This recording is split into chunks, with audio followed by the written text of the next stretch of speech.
if we're investing so much after people become leaders and they're not successful, then the hypothesis was that we're choosing the wrong people. And why is that? And so we set off on a quest to find out what the criteria was to determine leadership potential.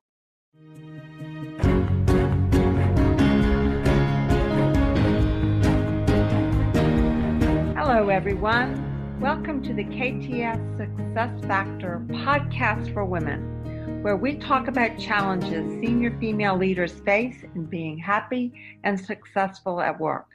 I'm your host, Dr. Sarah E. Brown. My guests today are Dr. Kimberly Janson and Dr. Melody Rawlings. Dr. Janson is CEO of Janson Associates, a talent and organizational development company. And she was named a top 10 thought leader, top 10 executive coach in 2021, and top 10 inspirational leader in 2022. Dr. Janson has written several books, including Demystifying Talent Management, which was the winner of the Axiom Book Award. Dr. Melody Rawlings is a business professor, doctoral chair, and director of the Center for the Advancement of Virtual Organizations at Northcentral University. Together, they've written a new book, Determining Leadership Potential, Powerful Insights to Winning at the Talent Game. And that's what we're going to be talking about today. Welcome, ladies. Thanks for having us. Yeah, thank you. So, Kim, maybe you could start off and tell our audience a little bit about the methodology that you went through in doing the research for this book, Determining Leadership Potential. Absolutely. I've had the pleasure of being an executive in large, well-known organizations for more than 20 years. And you add in the nearly 10 years at Janson Associates, I've had the pleasure of working on the ground in more than 40 countries and working with hundreds of companies. And frankly, I'm quite frustrated by the fact that we have so many bad leaders in place. And it has a ripple effect. You know, those people go home and then their dinners are impacted because they've had a terrible day because of their leaders, never mind company performance, et cetera, et cetera. And so I took this mini rage session to Melody, and Dr. Rawlings was my dissertation chair. And as we worked through different ideas, I said, I think we have something here. I believe that we are shutting the barn door after the horse is left by spending in the last year $366 billion on leadership development. I think we have a root cause issue. I think we are choosing the wrong people. And she said, I love it. Okay, so go back, quote that number again. How much are we spending on this? $366 billion each year. On the process? On leadership development. No kidding. Woo! It's insane. It's insane, but it's not working, because if it was working, then we would have a lot of leaders to choose from a strong leadership pool, and look around or ask anybody. They'll give you a quick story, very available story, on their latest encounter with a poor leader. And so if we're investing so much after people become leaders and they're not successful, then the hypothesis was that we're choosing the wrong people. And why is that? And so we set off on a quest to find out what the criteria was to determine leadership potential.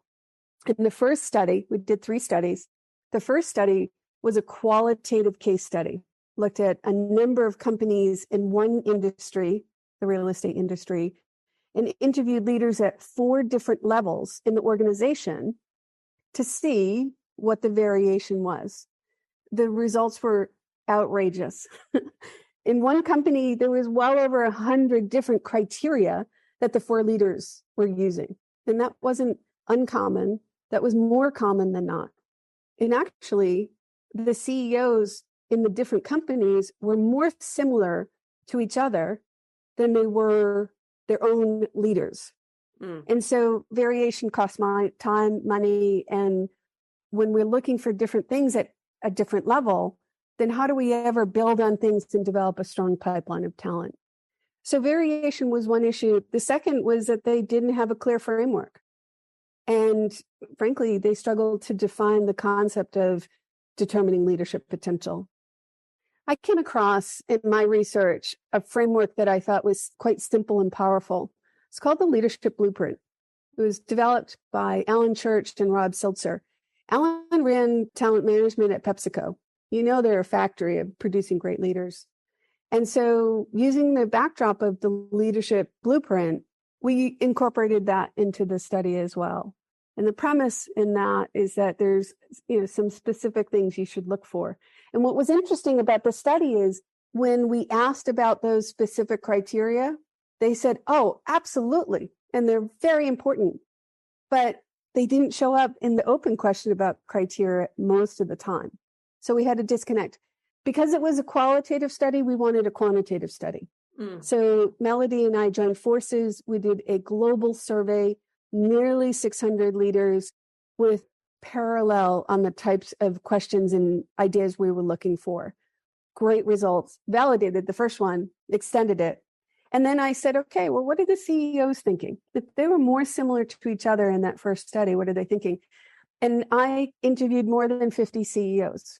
So CEOs from Target, from Panera, Denny's, Standard Chartered Bank, Build-A-Bear, Ultra Beauty, Foot Locker, just a number of wonderful CEOs from around the world, actually. We had a number of countries represented, startups all the way up to very large organizations. And the results were consistent there.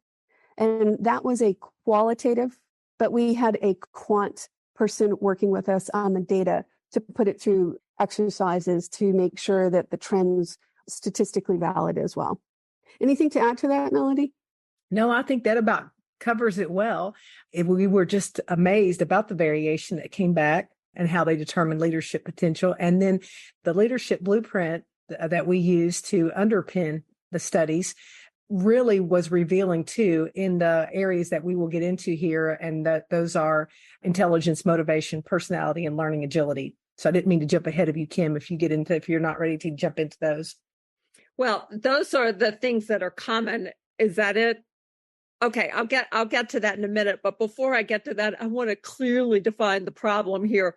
So variation in criteria was one, and not having a clear framework was another. Were there other big problems that you saw that was impacting the ability to pick the right people? Yeah, I think a third issue is that people don't have strong mechanisms to assess the things that we're looking for. Okay. The most common answer, 90+% of folks in all three studies relied on observation as indicators of their criteria. But the reality is people aren't trained behaviorists. They don't know truly how to look for patterns of behavior. And you only need to go and watch an interview to see how true that is. And so it's not a criticism, it's a tremendous skill gap that people are blind to. And coupled with that, they're underutilizing something that's tremendously useful, which is assessments. There's a large variety of assessments that they should draw on. Those were the three biggest root causes of why we are seeing such variation in our opinion. Very interesting. So, Melody, now I want to go to what you were highlighting. What is it that is common around good, high potential leaders? What are those characteristics that I assume these are the characteristics or components that the CEOs across these companies identified? So when we applied the leadership blueprint to underpin our study, there were 4 key areas in the leadership blueprint that we really took a close look at. And those are the ones I mentioned. So intelligence, motivation, personality, and learning agility. And when we asked the leaders to rank those, Kim had already mentioned this, and when she was explaining the studies, we asked them to rank those, and they all identified them when they were asked to choose from a menu. But when they were asked directly, what a difference in their responses when it was brought to more to their attention. They all indicated that these factors were criteria they used to determine leadership potential. So it was really interesting. So, for example, with intelligence, it was identified by 73% of our participants. And the top factors that they identified when they were looking at intelligence was critical thinking, strategic thinking, emotional intelligence, and intellectual curiosity. Mm-hmm. So those they associated with that component of intelligence. When it came to motivation, 86% of our participants identified motivation as being used to determine leadership potential. And in that area, they were looking for proactiveness, effort, and focus. And 94% of them indicated that they observed motivation. That's how they assessed it. And then can you observe motivation just out of curiosity? You actually can. There are behaviors that will indicate whether someone has a big engine. And, for example, does the person keep coming to you and pushing for more? That's a behavior. That's an observed engagement. Are they willing to ask 3 questions after the fact because they want to understand at a deeper level?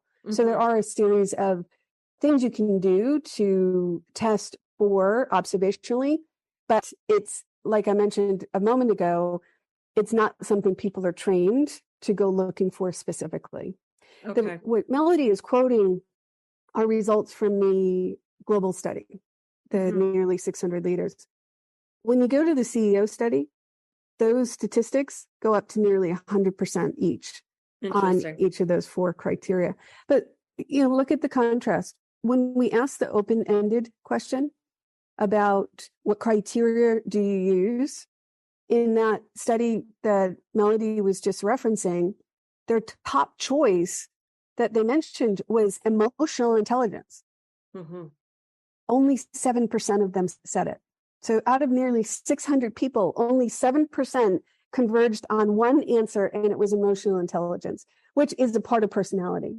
The second answer was problem solving and decision making. Those are skills. Those aren't attributes. Those are skills, teachable skills. But it's only 5% of the group. And then on the CEO study, their top answer was the ability to create followership, and then curiosity. So first one was 8%, second one was 4%.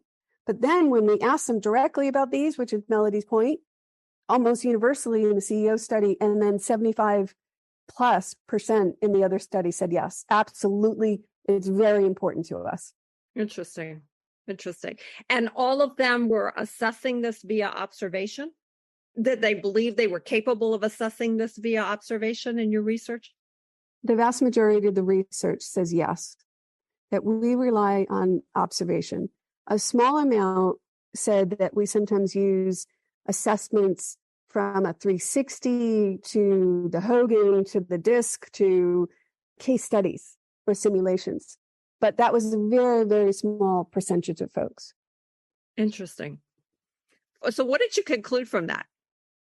What I'm curious about is, did you conclude from your research that you can actually observe all of these things and make valid conclusions? Sorry, one thing that was obvious was because of all this variation, it's clear why so many people are mismatched and are in leadership roles when they shouldn't be. All right, say more about that. So if those who are selecting the leaders are not trained or do not have the skill set or framework to be assessing leadership skills, then how can they place the right people? How can what's the science for placing the right people correctly in a leadership role? Okay. And that's kind of where I was going is what was your conclusion around observing particularly these 4 criteria, and whether you could actually assess it via observation? So is it your conclusion that you can assess it via observation if you're properly trained? Or is your conclusion that you really can assess it via observation? Hi, this is Sarah Brown again, the host of the KTS Success Factor podcast for women. I hope you are enjoying this episode and gaining some tips and inspiration on how you can be happier, more successful, and experience less stress at work. If you would like to learn more about how you can take control of your career and do it your way, visit saraebrown.com. There you will be able to download a free chapter from my book, Let Your Personality Be Your Career Guide. It contains information and exercises on how you can identify your unique interests, strengths, and needs, and translate that into career goals that are just right for you. Now back to this informative episode. Yeah. So let's break this down. I think it's a two-part problem. The first is they're looking for the wrong things. They're not viscerally clear on those four predictors of potential. And therefore, they haven't developed the right tools and resources to be able to help them determine whether someone is intelligent. Have personality derailers, because on the personality piece, it's not that they have to have a certain personality. They can't have personality derailers that are polarizing and push people away. All right, give an example of that. So, yeah, someone who is really negative or caustic or extremely conservative or very self-promoting, takes credit for themselves, etc., so detail-oriented that they can't elevate to see the bigger picture. If you have those in extreme, you are limited in your leadership impact. You have a negative impact on the people around you, and you're often polarizing.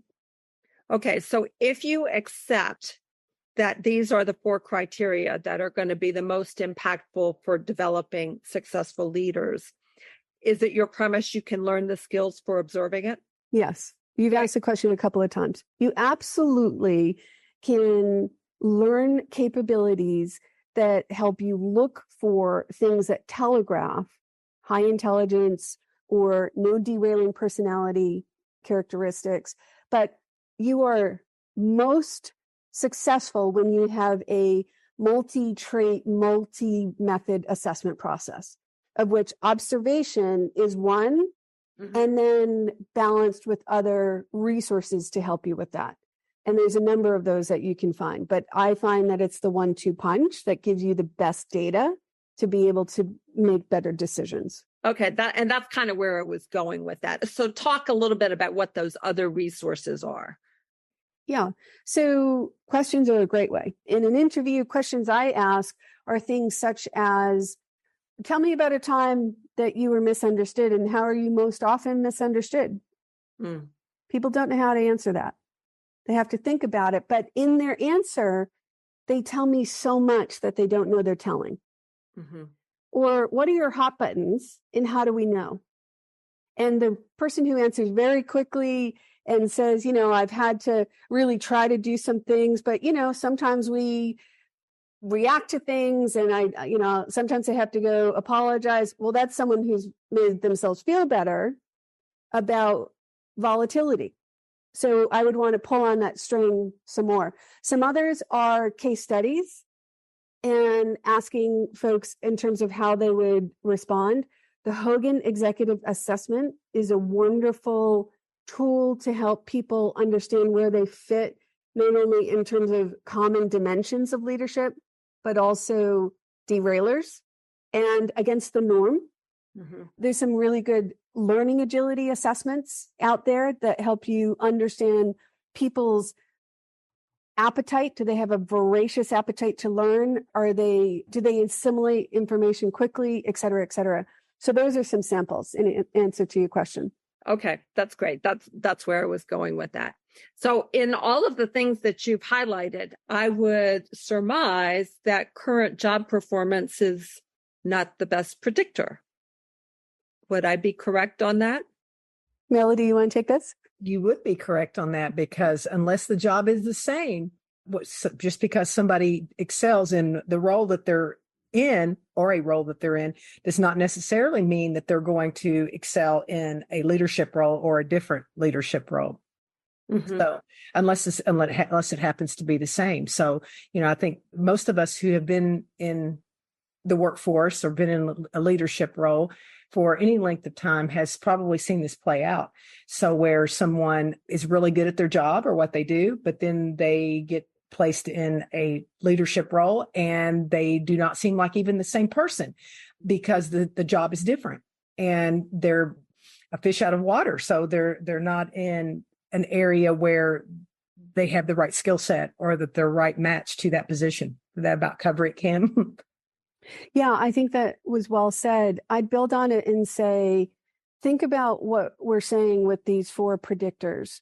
We're saying when people have a big engine, with a lot of initiative, when people want to continue to reinvent themselves through learning, when they have an intellect that allows them the elasticity to deal with more complex things as you go up in an organization, and when they have a personality that isn't polarizing, et cetera, then they can immerse themselves into recreating themselves for what's needed at that next level. That's why performance isn't a predictor, because what you had at this job at this level is different than what you need at this next level. And in order to be able to be successful in a new environment with different things, you need elasticity, intellectual personality, learning agility, motivation, elasticity. But the problem, and this is honestly where a number of women get limited in terms of their trajectory, the problem is that performance is the most commonly used indicator of potential. It's just a mistake. And I think that's a big reason why we're perpetuating a number of these people who just shouldn't be leaders, is they maybe are really good at getting the result, but they leave a trail of bodies behind them, for example. That can also happen with seniority. Somebody who's been with organization for many years and they get passed on or promoted because they have been with the company, but it doesn't necessarily, just because they've been with the company for X number of years or longer than anyone else, does not make them necessarily the right match for a higher level position. So I have a question. Diversity, equity, and inclusion is a big topic right now. And I am sure it plays out in both the selection process and in how the leader ultimately performs.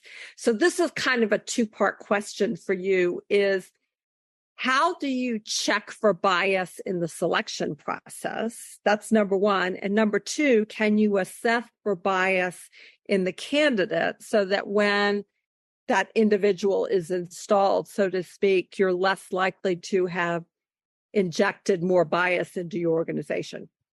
It's a great question. Melody, are you okay if I take this one? Absolutely. I have a lot of passion around that space. In addition to Chief Talent Officer for both Hasbro and Heinz, I was the Chief Diversity Officer. And the reason why I did that work is because when people can pull their chairs up fully to the table and be their best self and contribute more, then the heterogeneous group gets better results all day long. But we are wired for bias. It is our brain's way of protecting us, because if we had to evaluate every single piece of information that came to us, we would be dead. The woolly mammoths would have eaten us. I may be crossing historical timeframes, but we would not exist. And so you then layer on preferences based on the effects of conditioning about how we grew up, where we grew up. If I have someone who came in from the same university I attended, I naturally lean towards them. So there is inherent bias in the assessment process, both for leadership within a company and then also when we're interviewing candidates. Essentially, you asked, how can we combat that? A couple of things. Know your biases. Be really clear. Do some personal work to understand what your triggers are and what your biases are. And cough them up and look at them and say, is this true for this situation? Because sometimes they are. But if they're not, then make sure that, and this is done best with a group, because they can help validate an assumption you're making, or they can bring in different points of view to that same piece of data. But have a set of clear criteria that you're using that are objective criteria to help assess a person. And that's why my clients love this succinct lens of intelligence, personality, learning, agility, and motivation, because it's easy to eliminate bias from it. We can't make a person smarter. We can like them a lot and want them to be smarter. They can have more knowledge, but they tap out at a certain level because of their IQ. Mm-hmm. As much as we like that person, we have to have the leadership courage to not put them into a role, because things only become more complex. But that's an example of how we can combat bias, because we're removing the relationship and we're dealing with the facts of what's required at that role and then how they're performing before that or in similar contexts. Does that answer it for you? Yeah, that answers the first part of the question. The second part of the question is there any way you can screen for bias in the candidate so you're not introducing even more bias to the organization than you already have? Yeah, absolutely. You certainly can do it with questions. What are some of your driving leadership principles that shape how you think about choosing other leaders? That's a question I ask. How have you dealt with challenge in the past? What's the most challenging type of person you have had to deal with? What's some negative feedback you've gotten along the way? If you could redo some things, what would those things be if you could redo them? Those give you patterns of behavior. Those give you tendencies, and they'll give you nuggets for you to pull on to further explore. And then from those things, biases emerge. They're typically so strong that through a number of different questions that get to some of these elements that we're talking about, people can't hold it together if they're trying to fake their way through. Mm-hmm. And then also assessments. Of course, assessments will help you with that process as well, because they'll tell you where their natural leanings and preferences are. Okay. If I could add something onto that too, are the case studies as well. So we have on our website, which will be shared with you, we have some case studies there, and there's at least one that's on bias. And it would help. I think can be telling to have someone complete a case study and read the case study, answer the questions. So that could be insightful too, to see where someone may be on, and even as a self-assessment where someone is on their bias. Yeah, I think that's a great point. And not only for that case study, but a good question to ask ongoingly, whether it's the candidate in an interview process or the people who you're considering. Take me through your thinking. Tell me how you thought about that. What were the factors that led you to that decision? When you can get a glimpse at people's thought process, then that also gives you an insight into maybe what their biases are. Mm-hmm. Okay, got it. So since you mentioned, Melody, the website, let's talk about what that is. And this will also be in the show notes. It's determiningleadershippotential.com. Correct. Determiningleadershippotential.com. And Kim, you had mentioned that you might want to make an offer for our listeners here. Do you want to highlight that? I do. Melody and I are so excited to change the world. We are frustrated that people suffer at the hands of people who shouldn't be in leadership roles, which is why we wrote the book that you mentioned and why we built the website. The website is full of free resources around interview questions. All three of the white papers for each of the studies are on that website as well. We have after chapter reviews to help people focus on key things. They'll go up today, I believe, interview questions to help you assess for each of the four dynamics. And so in order to spread the work and the word, we would like to offer a book to the first 5 people who go on the website and complete the contact form. And in that contact form, give us your address as well. And we will respond and send a book to you. And the books just hit they're right off the press. They just hit the doors last week. So it's just such timely opportunity to be with you today. So we'll get them to reference in that contact form that they heard you on the KTS Success Factor podcast for women. So the first 5 will get a free book. And I commend this website to you for additional resources, determiningleadershippotential.com, and also the book, Determining Leadership Potential, Powerful Insights to Winning at the Talent Game. So, Melody and Kim, is there anything that I should have asked you that I didn't that will help our listeners understand this problem and how to avoid it going forward? You want to take that first, Melody? I thought your questions were terrific. I thought they were right spot on and helping us highlight bring out the highlights of the book. And what we want the takeaways to be is, and people can get better at determining leadership potential. In fact, we must get better at determining leadership potential. As Kim noted, people suffer at the hands of those who should not be in leadership positions. I think we all probably have at some time or another if we've been in the workforce long enough. And so we have to get better. And as Kim mentioned, that's our goal with this book. Kim, do you want to add anything to that? Yeah, I guess in answer to your question of what question should you have asked, I would suggest maybe what question we would offer people to think about. And I would leave your audience with this question, which is, if not you, then who is going to change it? If you think it might be you, then figure out what you need to do in order to create this change. It's not someone else's problem. We see it in churches, government, private sector, education. It's rampant. We're doing a terrible job in this space. And if not you to create this change, then who? And if you think you might be inclined, then ask yourself, what do I need to do in order to effectuate change? And we've tried to contribute to that answer by giving some research-based, well-proven guidance on how to get after that and start to change that reality. So let me reiterate that, because no matter what level of the organization you personally are in, you can play a role in this. You can be cognizant of these factors for yourself if you're going for a leadership role and decide whether or not it's right for you. That's step 1. If there are elements of those 4 factors that you can develop, you can start developing them. And if you're in a position of assessing and choosing leaders, no matter what level of the organization, you can take them into account.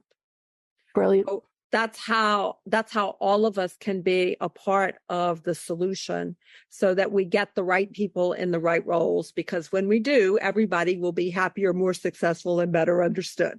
My motto. Yes. Ladies, thank you so much for being with me today. Thank you for the opportunity. It was great. Yes, thank you so much. Thanks for listening to the KTS Success Factor podcast for women. If you like what you are hearing, please go to iTunes to subscribe, rate us, and leave a review. And if you would like more information on how we can help women in your organization to thrive, then go to www.sarahebrown.com. You can sign up for our newsletter, read show notes, and learn more about our podcast guests, read my blog, browse through the books, or contact us for a chat. Goodbye for now.